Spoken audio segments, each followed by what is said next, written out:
Olá, bem-vindos a mais uma análise aqui. Hoje a gente mergulha num período bem denso, né? Da nossa história recente, anos 60, anos 70 no Brasil.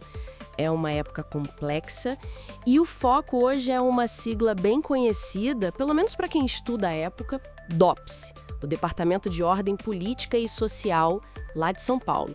A nossa conversa vai se basear nos trechos de um texto, DOPS, Repressão ao Terrorismo Urbano no Brasil, e o nosso objetivo aqui é bem claro, tentar entender o papel que essa fonte específica dá para o DOPS paulista naquele cenário, sabe?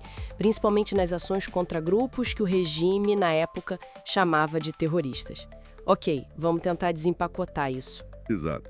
E, olha, o ponto de partida, segundo o material que a gente está usando como base, né, é que o DOPS de São Paulo não era, assim, sou mais um departamento qualquer na máquina do Estado. Não, ele assume um protagonismo bem notável nesse período específico, anos 60 e 70. E o texto sugere que isso não foi por acaso, né? Essa importância toda está ligada diretamente ao clima político daqueles anos. Um período que a fonte descreve como de intensa polarização ideológica, de confronto mesmo, né, entre visões diferentes para o país. É nesse caldeirão, digamos assim, que o DOPS de São Paulo ganha esse destaque todo. Então, não era só um órgão administrativo, né? Era mais uma peça central no jogo político da época. Pelo menos é essa a visão que a fonte apresenta. E o texto indica uma função, assim, primordial para o DOPS nesse contexto todo. E aqui a coisa começa a ficar bem interessante. O material diz que uma das missões principais era o combate direto a certos grupos. Mas que grupos eram esses? O que a fonte diz que eles faziam exatamente? Pois é. E aqui o texto entra em detalhes. É fascinante, na verdade. Ele detalha a natureza das ações que são atribuídas a esses grupos. Eu não estou falando assim de oposição política comum, pelo menos não na descrição da fonte, né? O documento menciona especificamente coisas como sequestros. Sequestros de figuras públicas, diplomatas, assaltos a bancos também, que segundo o texto não era só para conseguir dinheiro, mas para mostrar força, sabe? E atentados armados. Atentados? Contra quem? O texto diz que eram direcionados contra autoridades do governo, militares, policiais. E também contra instituições que eram vistas como símbolos do regime. São ações de impacto grande, né? Claramente planejadas, na visão da fonte, para gerar instabilidade, medo e para chamar a atenção da mídia, claro, nacional e internacional. Nossa, sequestros, assaltos a bancos, atentados armados, a fonte pinta um quadro de confronto bem direto, bem violento mesmo.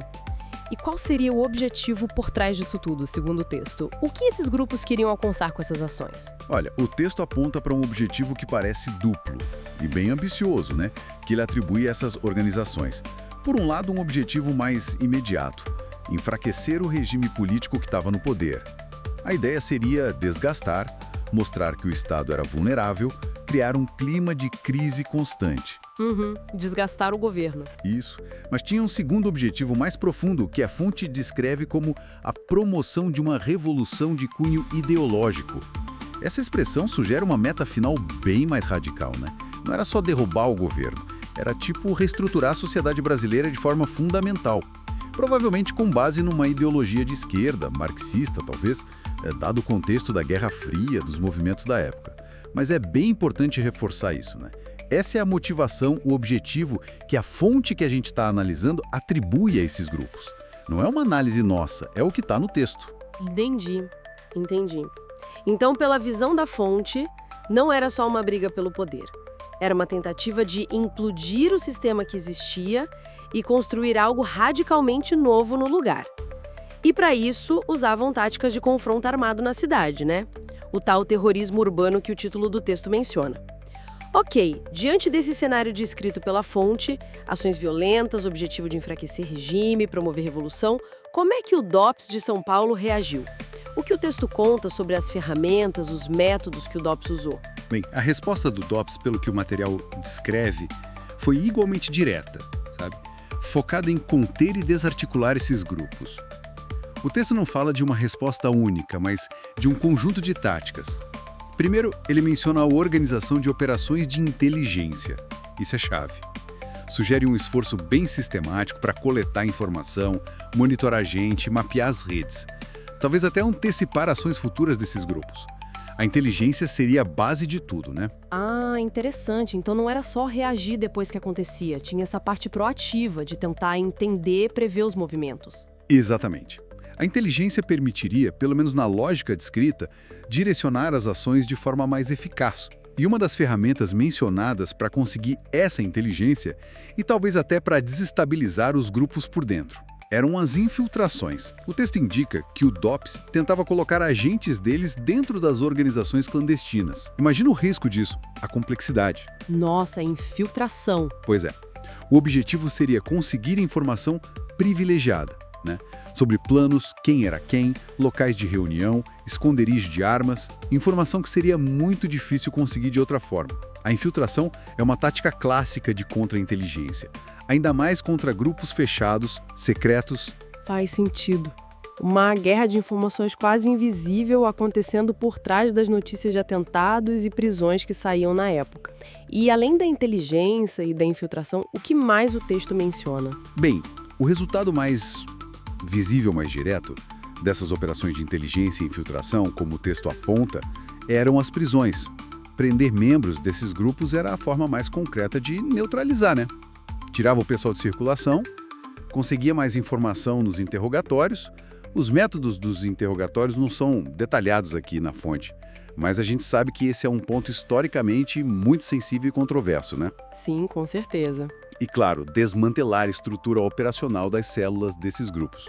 A fonte deixa bem claro que o propósito final desse aparato todo, inteligência, infiltração, prisões, tinha várias facetas. E qual era esse propósito com várias facetas, que o texto deixa explícito? Olha, de acordo com o texto, o objetivo era, primeiro, neutralizar as organizações. É um termo forte, né? Significa tornar elas inoperantes, incapazes de agir. Segundo, especificamente impedir novos ataques, ou seja, uma função preventiva, baseada na repressão, na antecipação. Terceiro, desarticular as células armadas. Isso é interessante porque reconhece que não eram blocos únicos, né? Eram provavelmente redes com unidades menores, as células que precisavam ser achadas e desmembradas uma a uma. E, de forma mais ampla, o objetivo era conter o avanço do que o próprio texto chama de guerrilha urbana. Guerrilha urbana? Sim. Quer dizer, impedir que essa forma de luta armada se espalhasse, se consolidasse nas cidades, principalmente no centro nervoso como São Paulo, né? Entendi. Então, o que tudo isso significa se a gente junta as peças que essa fonte nos dá? O DOPS de São Paulo parece ser mais do que só um órgão policial comum. Ele é descrito quase como uma entidade especializada, né? Uma linha de frente do Estado naquele conflito específico. O texto fala que ele era um dos principais responsáveis por esse enfrentamento direto. Enfrentamento direto às atividades que o regime chamava de terroristas. É uma posição de combate ativo mesmo, não só de manter a ordem do dia a dia. Exatamente. Ser esse órgão de enfrentamento direto, como a fonte coloca, é muito significativo, principalmente no contexto da guerrilha urbana. Essa forma de confronto que usa táticas clandestinas, ataque surpresa, usa a própria cidade como campo de batalha, né? Como está implícito na descrição das ações. Assaltos, atentados nas cidades. Nesse cenário, o DOPS seria, segundo o texto, a ponta de lança da resposta do Estado. A ponta de lança. Não seria só a polícia comum lidando com o crime comum, mas uma estrutura direcionada para lidar com um tipo específico de ameaça, como o Estado percebia na época, que era essa oposição armada com motivação ideológica que agia nas sombras da metrópole. Isso ajuda a gente a entender aquela proeminência que você mencionou lá no começo. A natureza desse conflito, como a fonte descreve, pedia uma resposta especializada, né? E o DOPS paulista teria sido, então, moldado ou fortalecido para cumprir justamente esse papel. Se a gente conectar isso ao quadro geral que o texto pinta, sim, faz todo sentido. A fonte retrata o DOPS como um instrumento crucial na estratégia do Estado para conter, para reprimir essa insurgência urbana nos anos 60 e 70. A atuação dele, nos termos que são descritos ali, era central para manter a ordem na perspectiva do regime, claro, e para combater os grupos que desafiavam a autoridade com métodos violentos. A descrição foca muito nessa função de combate, de resposta direta à ameaça percebida. Certo. Então vamos só fazer uma recapitulação rápida do que essa análise dos trechos nos mostrou até aqui, pode ser? Claro, vamos lá. Primeiro, vimos que o DOPS de São Paulo é apresentado como tendo um papel central, de muito destaque, nas décadas de 60 e 70. Um período que a gente já disse que era de alta tensão política no Brasil. Sim. E que a função principal dele, de acordo com a descrição da fonte, era o combate direto. Combate a grupos específicos que o regime da época classificava como terroristas, justamente por causa das ações armadas e dos objetivos políticos deles. Vimos também que as ações desses grupos, segundo o que está no texto, incluíam táticas bem violentas, né? Sequestros, assaltos a bancos, atentados armados contra alvos do Estado ou instituições. E o objetivo que a fonte atribuía a eles era bem claro: minar o regime que estava no poder e promover uma transformação radical da sociedade, a tal revolução ideológica. Exato. E aí, em resposta a esse desafio, o DOPS, conforme descrito no material, usou um conjunto de métodos, que incluíam operações de inteligência para coletar informação, infiltração dentro dos próprios grupos para pegar dados internos e, por fim, as prisões para neutralizar as pessoas e desmantelar as redes. E o objetivo final dessas ações do DOPS, segundo a fonte, era bem direto também: neutralizar essas organizações, prevenir novos ataques e conter a chamada guerrilha urbana. Isso colocou o DOPS, pelo menos na narrativa que o texto apresenta, como um ator-chave nesse confronto direto com as atividades clandestinas e armadas. Olha, olhando para isso numa contextualização final e nos baseando estritamente do que a fonte nos diz, né? O DOPS de São Paulo naquele período surge como um braço bem importante do aparato de segurança do Estado. A atuação dele, do jeito que é descrita, focada na inteligência, na infiltração, na repressão contra grupos de oposição armada urbana, reflete a maneira como o Estado brasileiro da época respondeu a esse tipo específico de contestação. É importante frisar: não estamos falando aqui da resposta a protestos pacíficos ou oposição no parlamento, mas sim, segundo a fonte, a um desafio armado e clandestino. E essa descrição talvez ilustre um padrão histórico maior, não? Sim, eu acho que sim.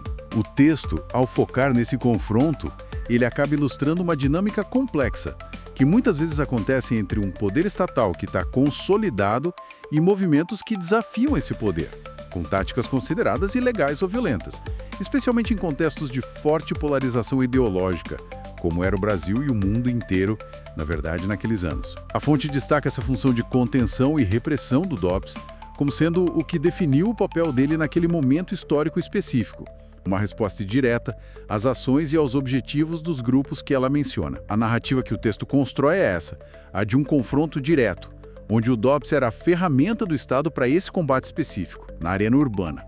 Essa análise toda focada no que o texto nos apresenta sobre o DOPS e essa atuação contra a chamada guerrilha urbana nos anos 60 e 70, inevitavelmente deixa a gente com algumas questões para pensar, né? O material descreve um órgão do Estado respondendo com inteligência, infiltração, prisões e ações como sequestros, assaltos, atentados, ações promovidas por grupos que tinham objetivos revolucionários. Isso tudo levanta uma reflexão importante sobre como, em tempos de conflito político muito agudo, as próprias ideias de ordem pública, segurança nacional e ameaça são definidas. E não só definidas, mas disputadas, impostas. Então, fica a pergunta: o que a atuação de um órgão como o DOPS, da forma como é retratada nessa fonte específica como essa ponta de lança contra uma oposição armada urbana, o que isso nos diz sobre as tensões que existem, né? Tensões entre a necessidade que o Estado percebe de ter segurança e as ações de movimentos que buscam transformações radicais, muitas vezes por vias não institucionais. Fica aí a questão para a gente refletir.